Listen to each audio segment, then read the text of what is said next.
กินไม่หมดจกไม่ลงอธิษฐานเอาเด้ออยากได้อะไรนะผมอินทรชัยวงศ์ที่นั่งและยืนอยู่ณสถานที่วัดป่าภูเขาหลวงอยากจะนำโอวาทธรรมหลวงปู่ไมยอินทศิริกินไม่หมดจกไม่ลงอธิษฐานเอาเด้อโอวาทธรรมหลวงปู่ไมยอินทศิริ3 ปีกับความเมตตาธรรมองค์หลวงปู่ไมยอินทศิริให้ข้าพเจ้าอินทรชัยวงศ์ได้บอกบุญข้าวสารที่องค์หลวงปู่ค้ำชูอุปถัมภ์นำไปช่วยเหลือคนทุกข์ยากโดยเฉพาะคนไทยใหญ่บนดอยต่างๆตามตะเข็บชายแดนโดยดอยไตแดงและดอย30สันจุดอยก่อวันอยู่ทางแม่ฮ่องสอนและเชียงใหม่อำเภอฝางและเชียงรายปีแรกวันที่13 กรกฎาคม 2562 ครั้งที่ 1ก่อนที่ข้าพเจ้าเองจะได้ร่วมสะสมสร้างบุญบารมียิ่งใหญ่ในครั้งหนึ่งของชีวิต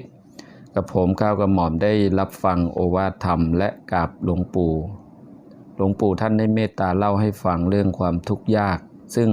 ตัวผมเองได้เป็นลูกหลานคนไทยใหญ่ที่ได้อพยพมากับคุณพ่อคุณแม่สมัยเด็กๆมาอยู่เชียงรายวันหนึ่งจนได้ไปกราบองค์หลวงปู่ไมยอินทศิริด้วยการนำพาของพี่ปามวันนี้อยากจะมาบอกเล่าถึงความประทับใจความเมตตาครั้งแรกที่ไปขอองค์หลวงปู่ท่านก็นิ่งพิจารณาเป็น30เกือบ40นาที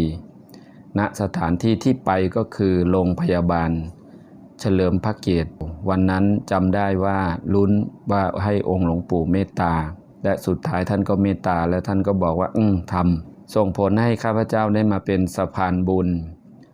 บอกบุญข้าวสารปีแรกวันที่13 กรกฎาคมยอดเงิน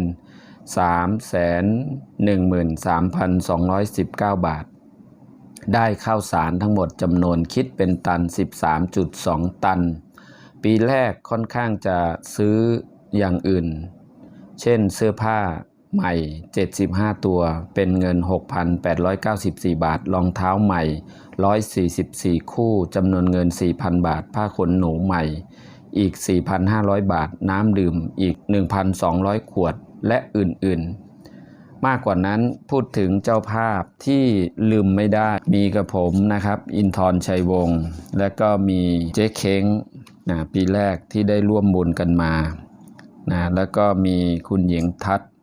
คุณนารีรัตน์และก็หลายๆท่านรวมทั้งพ่อเลี้ยงใจเรือนและคุณเด่นที่ได้ร่วมมานี่คือสะพานบุญทั้งหมดที่กระผมได้กระทำและนำไปช่วยเหลือคนไทยใหญ่ซึ่งเป็นรากเหง้าบรรพบุรุษของข้าพเจ้าหอมมะลิอัน1ถังก็คือ15กิโล295 บาทได้เป็นจำนวนนะครับ 13.2 ตันและปีที่2ได้นำไปถวายวันที่30 สิงหาคม 2563มาปีที่2เป็นข้าวเสาให้ถุงละ85ได้ข้าวสารทั้งหมดจำนวน 17.5 ตันคิดเป็นจำนวนเงิน 300,000 กับ 8,655 บาทหลวงปู่ท่านเมตตายินดีให้ธรรมะประโยคที่ว่ากินไม่หมดจกไม่ลงอธิษฐานเอาเด้ออยากได้อะไรปีนี้ก็มีเจ้าภาพนะครับมีกระผมอินทรชัยวงศ์เป็นสะพานบุญมีเจ๊เค้งมีพี่โกศินมีพี่สุพนามีพี่ไขแสงพ่อเลี้ยงใจลืน